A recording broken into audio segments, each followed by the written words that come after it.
Hey, we're going to be turning this into this. So here in Ableton, I've got an old project file loaded up that makes use of the lead. And just before we jump into anything, I'm going to go ahead and let you hear it so that you can decide whether or not it's worth your... Jesus. Yeah, I'll let you decide whether or not you think it's worth your time.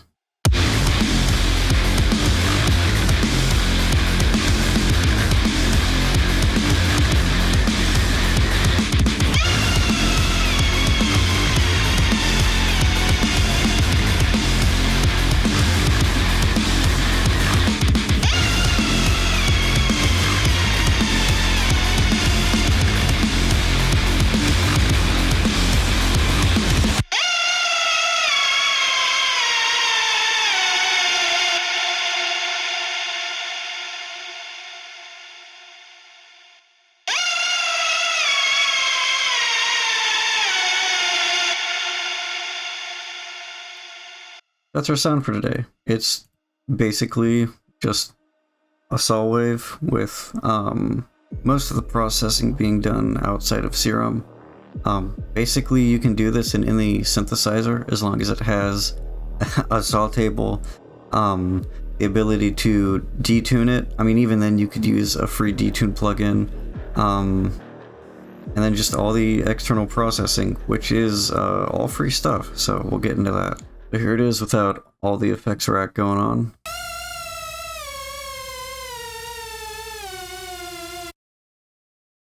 Sounds kind of goofy, doesn't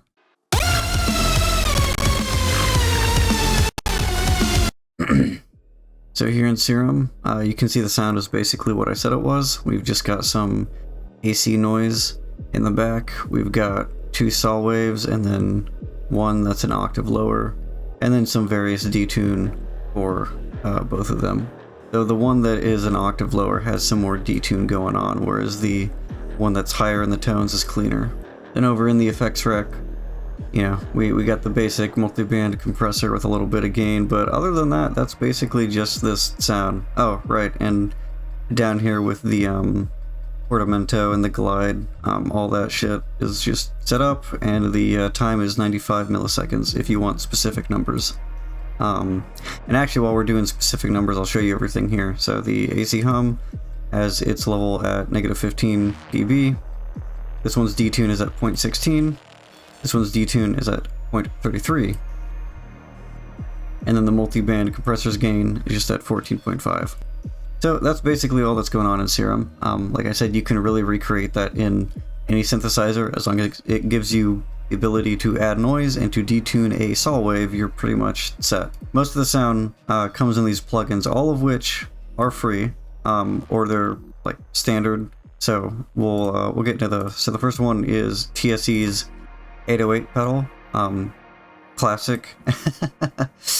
I don't know if it lets me see the percentages. No, it doesn't actually let me see the numbers. Well, tone is all the way up, and then the drive is just up that way. Oh. 10, 11 o'clock. Very straightforward. Though I think normally this plugin setting is on low when you start it up. And stereo might also be off, so turn those on if you think you want those. Low will probably give you a grittier sound, but if you want something a little cleaner, go for high. We got TSE's X50. Thankfully, there are actually numbers on here you can see. So this one's got the 5, goes all the way down. Mid is in between 7 and 8, and then the high is just under 8. Post gain's at 2, low end's at 0, and then the presence is just under 7. Now this is where most of the sound actually comes in itself, is when we put on Pulse. And I'm not running any special DI on Pulse. I'm literally just using the way it sounds when it starts up, because I was initially going to use DIs, but just standard Pulse sounded pretty good, so I'll let you hear that.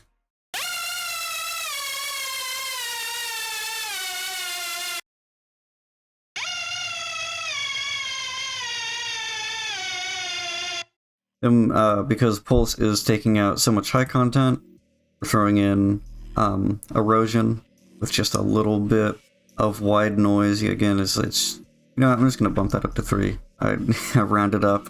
Yeah, so round to 3 with his standard 30, and then the actual position of the wide noise is all the way to the right. We got just some basic ass dimension expander, nothing too crazy. And then EQ8 is just bringing down the harsh frequencies a bit that appear with this sound. Even when you use Pulse, there's just a little bit of like nasty resonance in the high end, so bringing this down just a little bit, not a bad idea, in my opinion. And then in this one's mix, I really like the kind of like drowned reverb sound, sort of like Mick does in Meathook, where, you know, it's the same lead from The Only Thing They Fear Is You, it's just like covered in reverb, just using Valhalla's Supermassive. Though the preset I'm using actually is not default. The one I like to use is in Reverbs, Medium, Massive Vocal. This one is delicious. I use it on everything, it's so good. I guess the project just loaded it up and said that it's default, but it's not. It's Massive Vocal. Yeah, and I mean that's really the sound. You can play with the reverb even if you wanted, like, just you didn't want it super wet, you could always drop it.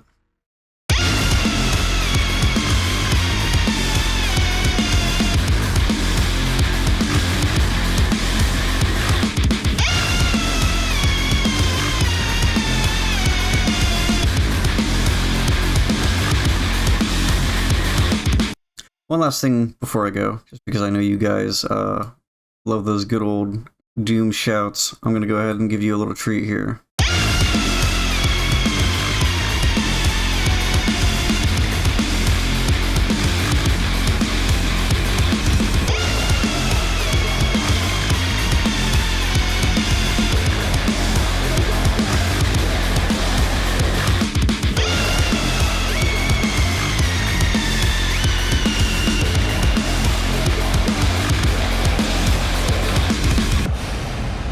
So yeah, I mean, yep, that's it. That wraps it up. That is the Krys Polezoes Doom Eternal lead tutorial.